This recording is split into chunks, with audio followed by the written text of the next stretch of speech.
প্রাণের দয়ার নবী, তুমি দাও না কেন দেখা,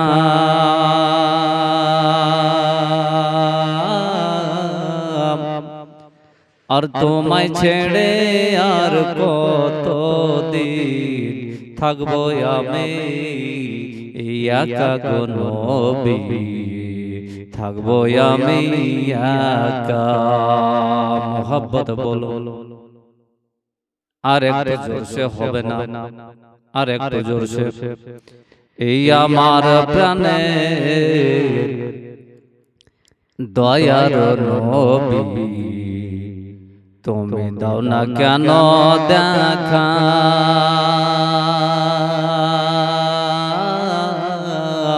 আর তোমায় ছেড়ে আর কত দিন থাকবো আমি একা গো নবী, থাকবো আমি একা।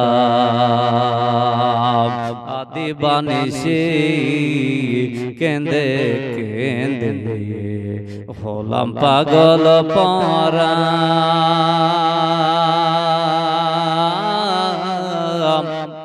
আর কেউ জানে না কাঁদি কেন, আমি কি যে হারা গো রাসূল, আমি কি যে হারা।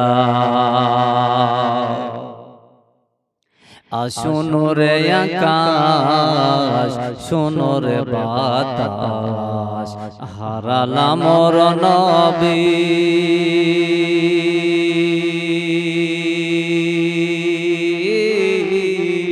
আর দেখবো আমি এই জীবনে তোমার নূরের ছবি গো নবী, তোমার নূরের ছবি।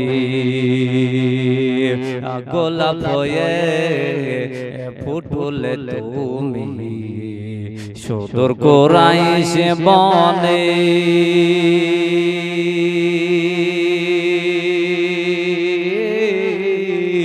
আর সূর্য গয়ে ডুবে গেলে আমার ভাঙা মনে গো নবী, আমার ভাঙা মনে। আয়া তো ভালো বেসেছিল হাবশী দেশের মানুষ,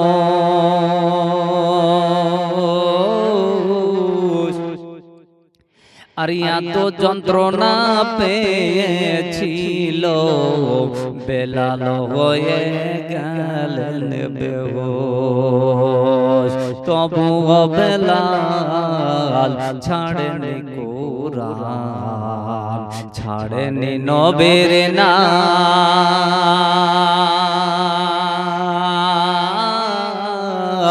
আমরা জানো সেই নবীকে জানায় হাজারো সালাম।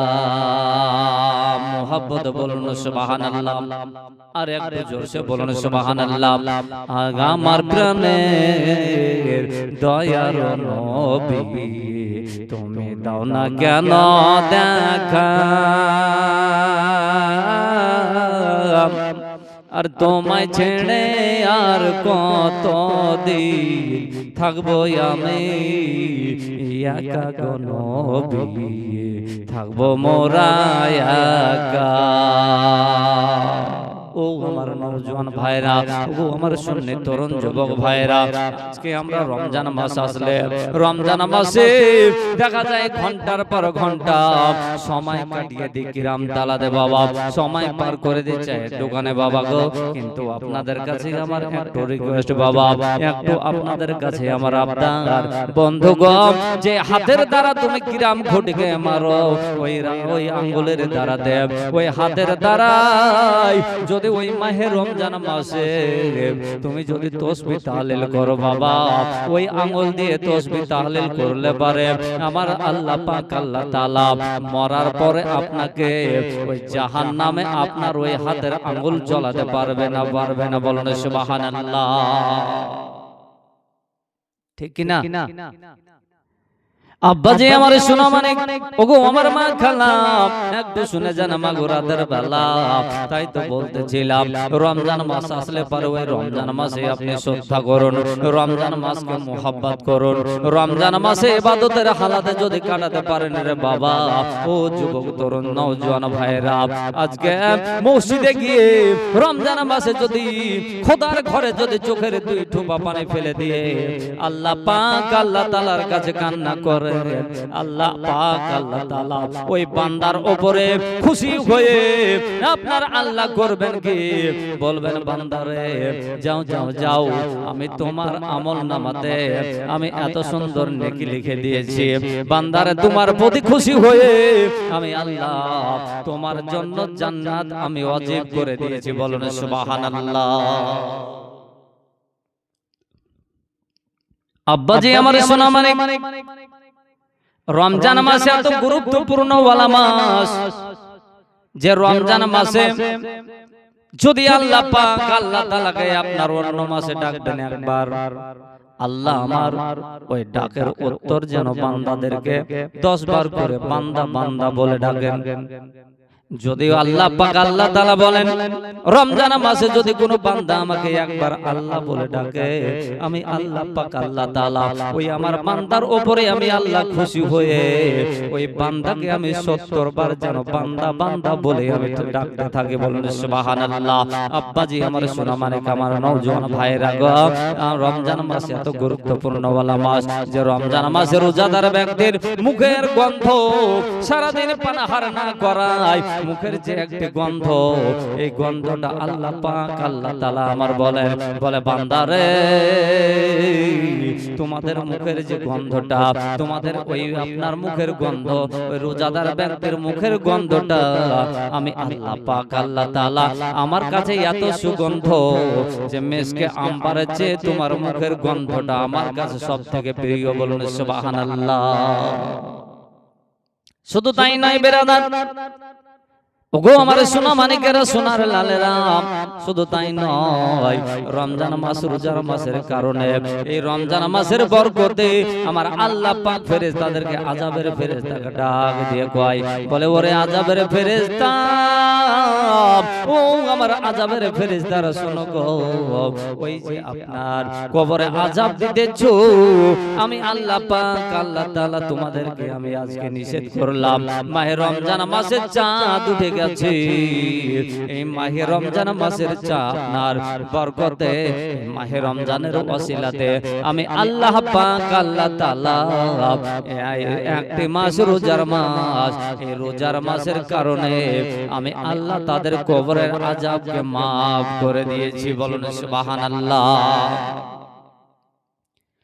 জাহান্নামের ফেরেশতাকে বলতে থাকবেন আল্লাহ আমার বলবেন ডাক দিয়ে বলে ও আযাবের ফেরেশতা জাহান্নামের ফেরেশতা তোমরা শোনো জাহান্নামের দরওয়াজাতে তালা মেরে দাও, জান্নাতের দরওয়াজা খুলে দাও, কেননা আমি আল্লাহ পাক আল্লাহ তাআলা আমি এই রমজান মাসের ওসিলাতে জাহান্নামের আপনার যেন দরওয়াজাতে তালা মেরে দিয়েছি আর জান্নাতের দরওয়াজা আমি আল্লাহ খুলে দিয়েছি।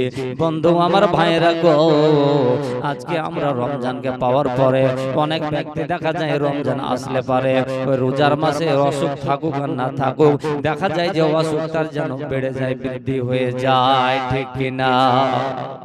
ঠিক না?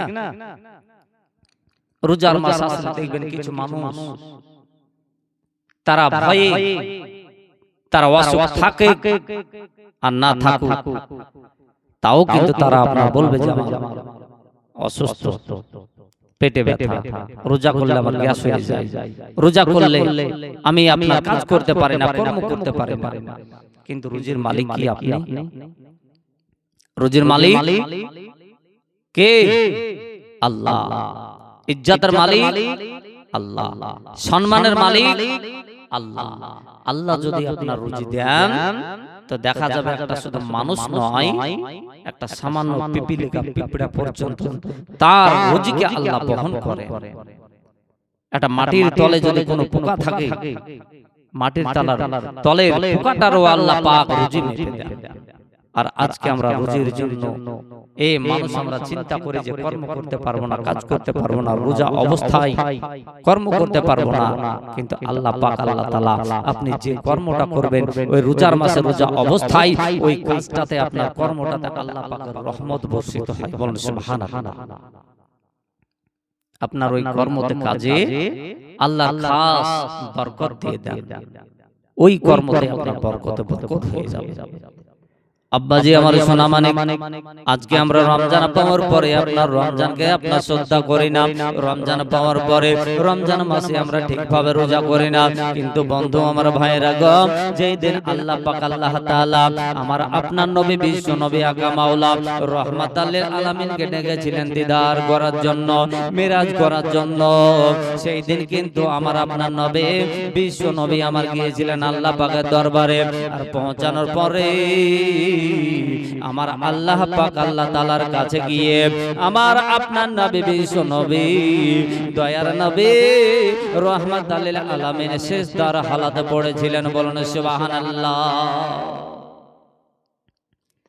মহান আল্লাহ পাক আল্লাহ তাআলা ডাক দিয়ে বলেন, বলো ওগো আমার হাবিব গো, ওগো আমার নবী, ওগো আমার দোস্ত গো, তোমাকে যে আজকে আমি এই জায়গাতে ডেকেছি, তবে শোনো আমার বন্ধু গো, তুমি এই জায়গাতে পৌঁছানোর পরে নবী গো তুমি যে চোখের পানি ছেড়ে দিয়ে এইভাবে কেন কান্না করতেছো গো নবী? দয়ালু নবী আমার কাঁদতেছেন আর বলতেছেন, রব্বি হাবলি উম্মতে, রব্বি হাবলি উম্মতে, রব্বি হাবলি উম্মতে। আল্লাহ বলেন, বলে ওগো আমার নবী যে এইভাবে তোমার উম্মতের জন্য কেন কান্না করো গো নবী? আজকে আমি তোমার কান্না আপনার যে আপনার দেখবো না, আজকে আমি তোমার কান্না আমি সইতে পারছি না গো। আমি আল্লাহ পাক আল্লাহ তাআলা বলো বলো বলো তোমার উম্মতদের কি করতে হবে বলো? এই দিন কিন্তু দয়ালু নবী বিশ্ব নবী রাহমাতাল লিল আলামিন আমার দয়ালু নবী কেঁদে কেঁদে বলেছিলেন, ও আমার রব্বি আল্লাহ, আল্লাহ গো তুমি যে আমার উম্মতের উপরে রমজান 6 মাসকে ফরজ করেছো গো আল্লাহ, এই 6 মাস রোজা আমার উম্মতেরা হলো কমজোর, অবলা অসহায়, আমার উম্মতেরা তারা দুর্বল, তারা আপনার 6 মাস রোজা যেন কিছুতেই করতে তারা পারবে না। পারতাম জি 6 মাস রোজা পারতাম? কেউ আমরা পারব না। আপনার আমার নবী বিশ্ব নবী আকা মাওলা রাহমাতাল লিল আলামিন এই রমজানকে আল্লাহ করেছিলেন যে 6 মাস ফরজ করেছিলেন। আপনার আমার নবী বিশ্ব নবী রাহমাতাল লিল আলামিন আল্লাহ পাকের কাছে কেঁদে কেঁদে কেঁদে কেঁদে 6 মাস রোজার জায়গাতে 1 মাস রোজাকে ফরজ করে নিয়ে আসলেন। জোরসে বলুন সুবহানাল্লাহ। আল্লাহ বলেন, হাবিব যাও, আমি তোমার উম্মতের জন্য উম্মতের জন্য 6 মাস রোজাকে ফরজ করেছিলাম, সেখানে তোমার ওসিলায় তোমার কারণে তোমার জন্য নবী গো, ওগো আমার দোস্ত, ও আমার মাহবুব, আমি তোমার উম্মতের জন্য যাও 5 মাস রমজানকে রোজাকে আমি মাইনাস করে দিলাম, একটা মাস রোজাকে ফরজ করলাম। তোমার যেন গুনাহগার উম্মতেরা জানো, তোমার ওই দুর্বল উম্মতেরা জানো এই 1 মাস রোজাকে করে সঠিকভাবে যেন পালন করে। আর আজকে আমরা এই রমজানকে পাওয়ার পরে আমরা রমজানকে সম্মান শ্রদ্ধা করছি না, রোজাকে পাওয়ার পরে আমরা কিন্তু আপনার রোজা রাখি না গো আমার দরদি মুসলমান। আজকে তরুণ যুবক নওজোয়ান ভাইরা একটু কান খুলে শুনুন, মন দিয়ে শুনুন ভাইজান গো, যে আপনি যদি এই বয়সে যদি ইবাদত করেন গো ভাইজান, আপনার ইবাদতটা হবে সঠিক ইবাদত। কেননা আজকে ভাবছেন আজ আমি এই রমজান করব না, আগামী বছর আমি রমজান রোজা করব, এটা আপনার কিন্তু আপনার কথা, কিন্তু দেখা গেল বন্ধুরে ওই রমজান আসতে আসতে আসতে আসতে না আসতে আপনার হয়তো খবর হয়ে গেল, আপনার হয়তো মরণের চিঠি চলে আসবে রে বান্দা। সেই দিন তুমি কেমন করে করবে রে বন্ধু বলো বলো? সেই দিন কিন্তু আর তোমার আর ওই আমল জানোয়ার করতে পারবে না। তবে তোমাকে যাওয়ার আগে জওয়ানি অবস্থাতে যে ইবাদত করবে এটাই হবে তোমার আসল ইবাদত। বলুন সুবহানাল্লাহ। আসল ইবাদত হবে যুবক অবস্থায়, তরুণ অবস্থায়। আল্লাহকে আপনি দেখবেন যে আল্লাহর কাজ এই নওজোয়ান তরুণ যুবক ভাইরা যেভাবে করতে পারবে, একটা বয়স্ক মানুষ সেইভাবে করতে পারবে? জি পারবে? পারবে। কারণ যখন বয়স হয়ে যায় তখন কিন্তু ওই বয়স্ক মানুষটা শরীর, অঙ্গ প্রত্যঙ্গ সবকিছু কিন্তু তার দুর্বল হয়ে পড়ে, সঠিকভাবে ইবাদত তার দ্বারা হবে না। অতএব নওজোয়ান ভাই, তরুণ যুবক ভাইরা, তোমরা এই অবস্থায় শরীর ঠিক থাকতেই যত ইবাদত করবে তোমাদের ইবাদতটাই সঠিক হবে, কাজে লাগবে। বলো সুবহানাল্লাহ। আসুন বেরাদার, আমার বন্ধুরা, ও আমার সোনা মানিকেরা, আব্বা জানেরা, আপনার আমার নবী আকা মাওলা বিশ্ব নবী আমার কত না আপনার আমার চিন্তা করে, রাসূল যেন আপনার কেঁদে কেঁদে কেঁদে কেঁদে আল্লাহ পাক আল্লাহ তাআলার কাছ থেকে একটি মাস রমজানকে যেন তোফা হিসাবে, তোফা স্বরূপ নিয়ে এসেছেন। এই রমজান আমাদেরকে করা লাগবে কি লাগবে না? আল্লাহুম্মা মাওলানা মুহাম্মাদ ওয়ালা আলে মাওলানা মুহাম্মাদ সোনার মদিনা বহু দূরে, প্রাণের মদিনা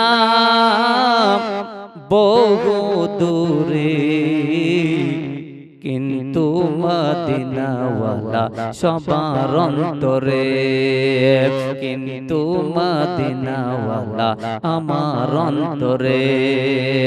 বলুন না একবার সুবহানাল্লাহ, হাত উঁচু করে বলুন না ইয়া রাসূলুল্লাহ, দুই হাত তুলে সবাই মিলে বলুন ইয়া রাসূলুল্লাহ। সোনার মদিনা বহু দূরে, প্রাণের মদিনা বহু দূরে, এই আমার জানের মদিনা বহু দূরে, কিন্তু মদিনাওয়ালা আমার অন্তরে, কিন্তু মদিনাওয়ালা আমার অন্তরে। আমার অন্তর জোড়ে মদিনা আছে রে, অন্তর জোড়ে মদিনা আছে রে, মদিনা মদিনা বলে জিকির করে রে, মদিনা মদিনা বলে জিকির করে রে।